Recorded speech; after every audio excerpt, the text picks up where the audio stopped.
बोलो भारत माता की। धन्यवाद। माननीय मुख्यमंत्री जी, आपने बोनी तो बड़ी अच्छी करवा दी। आप बारिश कार्यक्रम के बीच में नहीं जी, आपके आगमन पर बारिश ने, बादलों की गड़गड़ाहट ने भिवानी के अंदर तोशाम में आपका स्वागत किया है। ऐसी पावन पवित्र धरा पर ये तोशाम की सरदारी आपका स्वागत करती है। मान्यवर, आपका आगमन आज 6/9/2016 से हमारे लिए बड़ा शुभ रहा है। खाननक के अंदर एक जनसभा हुई थी, रोमी पंडित और सब साथियों ने की थी। 11 साल से बंद पड़े पहाड़ को जब आप खनन मंत्री थे, आपकी कलम से चलाने का काम किया था। इसके लिए खाननक की और तोशाम की सरदारी आपका अभिनंदन करती है।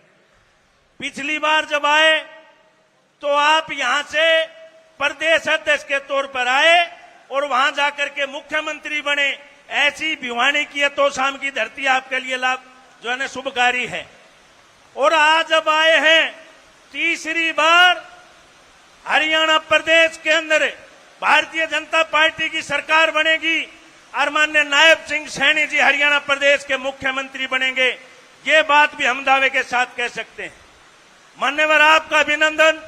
आज इस कार्यक्रम में जहां पर चौधरी बंसीलाल जी की जन्म दिवस पर, 97वें जन्म दिवस पर, ये तोशाम की उनकी कर्म भूमि, जिन्होंने हरियाणा प्रदेश के अंदर विकास के नए आवाम स्थापित किए, चाहे कोई विरोधी पार्टी का क्यों ना हो, चाहे बीजेपी में रहो, इनेलो में, कांग्रेस में, जजपा में, हजका में, परंतु आज तक चौधरी बंसीलाल के काम के ऊपर कोई उंगली नहीं उठा पाया। ऐसे महानायक की के इस जन्म दिवस पर हम इकट्ठा हुए हैं।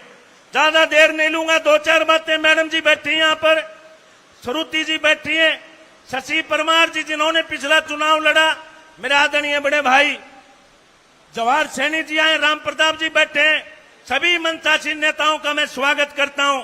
मान्यवर, ये तोशाम की जो जनता है आपके आगमन के लिए 10 बजे से बैठी थी आपकी प्रतीक्षा में। आप अंदाजा लगा सकते हैं आपकी लोकप्रियता कितनी है। मैं आपको गरीबों का मसीहा कहूं, जिन्होंने गरीबों के लिए 100 गज के प्लाट की रजिस्ट्रियां कराने का काम किया। आपको बुजुर्गों का मसीहा कहूं, जिन्होंने बुढ़ापा पेंशन बढ़ा करके उनका सम्मान बढ़ाने का काम किया। पंचायतों की, सरपंचों की पुरानी मांग को आपने माना और 21 लाख तक आप लेकर के गए। हरियाणा प्रदेश में कम समय में आपने हरियाणा प्रदेश के अंदर बहुत ज्यादा लोकप्रियता प्राप्त की है। ये जनता आपका अभिनंदन करती है। एक और इलाके में मेरी आवाज आओ पीछे तक है, इलाके में कई दिन का कंफ्यूजन है। सीएम साहब 2 मिनट का टाइम लूंगा। नु बोला भाई बंसीलाल की राजनीतिक विरासत नुलाई काल तो भाई उसको मौको देंगा और फला दिया। बोला भाई किरण चौधरी, श्रुति चौधरी ने क्या की? अरे भले मानस है, जिंदे जी चौधरी बंसीलाल हमारी इस बहन और बेटी के ऊपर पगड़ी बांध करके गए थे। बोले ये बेटी मैं पोती आपके हवाले करता हूं और आप लोगों ने स्वीकार किया था कि हम आपकी पोती और बेटी को आगे बढ़ा करके रखेंगे। कल के जो लोग बंसीलाल की, जिनकी बेटियों की शादी में आकर के भजनलाल ने कन्यादान किया था, वो चौधरी बंसीलाल की राजनीतिक विरासत के वारिस नहीं हो सकते। ये कोई जमीन नहीं, किसकी गिरदावरी कोई आदमी कहे कि बापू मर गया, काम की नंबरदारी नहीं है, बाप मर गए बेटे को मिलेगी। ये राजनीतिक गिरदावरी है, राजनीतिक विरासत है, योग्यता के आधार पर मिलेगी।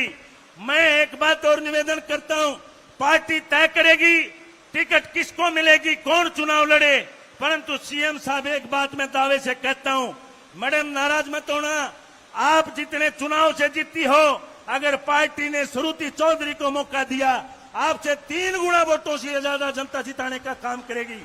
मेरी बात से सहमत हो तो खड़े होकर के समर्थन करना इस बात का। यह जनता वोट के रूप में समर्थन देने का काम करेगी। और आज से ठीक 34 दिन बाद चुनाव है।